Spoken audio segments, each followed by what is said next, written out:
โอเคနေ့မှာဒါအနာဂတ်မှာထွန်းတောက်လာနိုင်တဲ့လူငယ်ကစားသမားကိုမြင်နေပေါ့3ယောက်လောက်ရွေးကြည့်ကြမယ်3ယောက်စီပါနော်โอเคပထမဆုံးတစ်ယောက်စရွေးရမှာစရွေးလိုက်ပါโอเคဘာစီလိုနာနောက်တန်းကူဘာစီကိုရွေးချင်ပါတယ်ကူဘာစီ16နှစ်လောက်အဲ့လောက်ပဲရှည်အောင်မယ်ထင်တယ်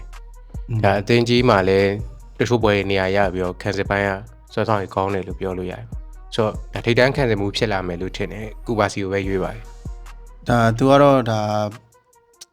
ပြောနေကြတော့မလိုတော့တဲ့ကစားသမားတယောက်အနေနဲ့တော့တက်တည်ပြထားပြီပေါ့လေနော်ဟုတ်တယ်ဒါကတော့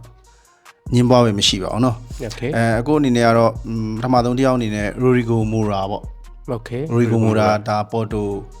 ကွင်းလင်ကစားသမားပေါ့သူနံပါတ်10ကွာသူကလည်းဒါသူ့ရဲ့ကစားပုံကဆိုဘာနဲ့တူလဲဆိုဘန်နယ်ဒိုဆေးပါပေါက်စပုံစံမျိုးလေးနဲ့တူတယ်ဗောနော်တူတယ်ဆိုတော့ဒါသူ့ကိုလည်းအခုထွန်းတောက်လာမယ်ကစားသမားတယောက်အနေနဲ့မြင်ပါတယ်အသက်ကလည်းအခုမှ18ပဲရှိသေးရဲ့ဆိုတော့လေဟုတ်တယ်ဒါပထမဆုံးတယောက်โอเคဒါဆိုနောက်ထပ်တယောက်စီရွေးအောင်အရင်ရွေးပါနောက်ထပ်တယောက်ကတော့ဒါဘိုင်ယန်မြူးနစ်နဲ့လည်းဒါလက်ရှိဒါညှော်လင်းကျင်စရာအကောင်းဆုံးသူတို့ဂျာမန်သားလို့ပြောလို့ရတဲ့လက်နက်ကားပေါ့โอเคဒါတော့အမြင်တူတယ်လက်နက်ကားပဲရွေးထားတယ်ဆိုတော့ဒါဒီဘိုင်ယန်မှာပွဲထွက်ခွင့်နေရတယ်ဆိုတော့သူကိုပါဝင်ပတ်သက်မှုလဲ10ချိန်လောက်ရှိပဲတင်တယ်9ဂိုးသွင်း3ဂိုးဖန်တီလားမသိဘူးဆိုတော့ဒါလက်နက်ကားကလည်းစောင့်ကြည့်ရမယ်ကစားသမား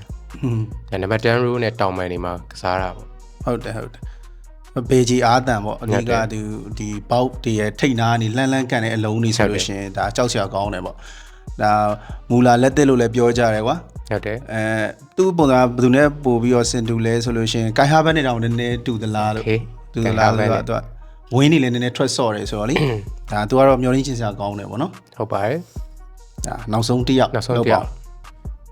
အနေနဲ့ရွေးထားတာ PSG ကဆိုင်ယာအမ်ရီဒါသူကတော့နည်းနည်းတော့နာမည်တော့ရထားပြီးသားဖြစ်လိမ့်မယ်တတိထားမိရတော့ကြာပြီထင်တယ်တနည်းကြော်လောက်တော့ရှိပြီဒါပေမဲ့အဲ့လောက်ကြီး PSG မှာကွင်းလယ်များတော့နေရာတော့အဲ့လောက်မရသေးပေမဲ့ပွဲထွက်ခွင့်ရတဲ့ပွဲဆိုရင်